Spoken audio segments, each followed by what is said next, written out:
The key cue that we're all looking at today, which is that the December Consumer Price Index as well as the November Industrial Production Index data will all be announced today at 5:30 p.m. We have Latha here to take us through the details in terms of what we can expect. Latha, what are the numbers that we're looking at today? Well, let me throw some of these numbers at you. It's expected to come in at 5.9, which may look a little worse than the 5.55, which we got in November.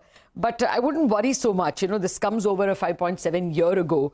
The core CPI, which is the one that we really bother about, is just about 3.9%. Those are, largely China slowdown. Everything that's imported is not as expensive as it was. Metal prices down. So that's not going to be a bother. That's the one that's really bringing the inflation down. Food inflation has been the worry, but that's going to come in at 9.6 more because the December of the previous year prices were really low.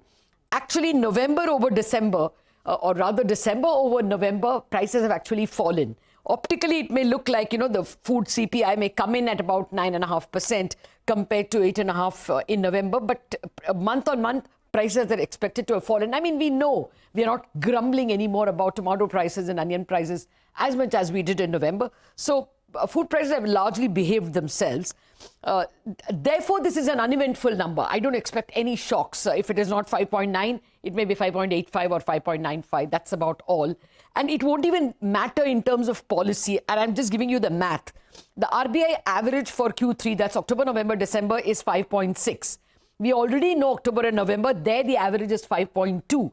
So even if we get this 5.9, the average is going to be less than what the RBI has forecast. So if anything, it is a benign number.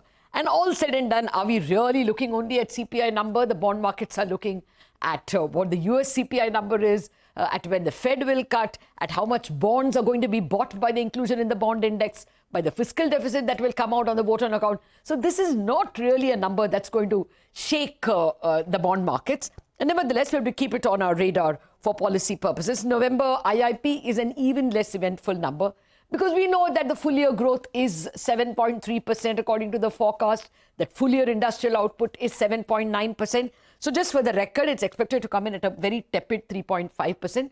Not to worry, nobody will worry because everyone knows that a lot of output was done in October to meet the festive demand, and therefore there would be fewer working days in November because of festivals, etc.